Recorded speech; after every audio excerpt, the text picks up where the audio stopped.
வணக்கம் நண்பர்களே, இந்த வீடியோல நம்ம டிஸ்கஸ் பண்ண போற topic Indian cricketer Piyush Chawla retirement announce பண்ணிட்டாருங்க. இன்டர்நேஷனல் கிரிக்கெட்ல அவர் ஒன்றும் பெருசா பண்ணாம இருந்திருக்காங்க. ஃபார் எக்ஸாம்பிள் அவரோட பெஸ்ட் அச்சீவ்மெண்ட்ஸ் எடுத்துக்கிட்டீங்கன்னா பங்களாதேஷோட ஒரு ஓடியில 4 விக்கெட்ஸ் எடுத்திருக்காரு.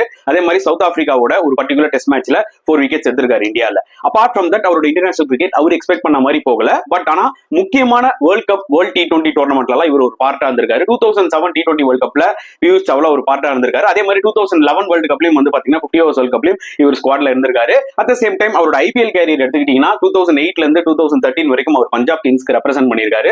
அண்ட் 2014 இருந்து 2018 வரைக்கும் பாத்தீங்கன்னா அவர் வந்து கேகேஆர் ரெப்ரசென்ட் பண்ணாரு. அதுதான் அவரோட கெரியர்லயே ரொம்ப பீக்னு கண்டிப்பா சொல்லலாம். எஸ்பெஷலி 2014ல அந்த டைட்டில் வின் பண்ணும்போது வின்னிங் ஷாட் இவர் தான் ஆனாரு. அண்ட் அந்த ஒரு பர்டிகுலர் 3-4 இயர்ஸ்ல போலிங்கும் சூப்பரா போட்டாருன்னு தான் சொல்ல முடியும். அதுக்கப்புறம் வந்து 2020ல சென்னை சூப்பர் கிங்ஸ் அவரை பிக் பண்ணாங்க.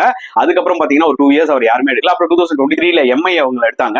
பட் அதுக்கப்புறம் பாத்தீங்கன்னா யாருமே அவரை ப்ரிஃபர் பண்ணல ஆக்ஷன்ல. பியூஷ் சாவ்லா ஒரு ஸ்ட்ரீட் ஸ்மார்ட் கிரிக்கெட்டர்.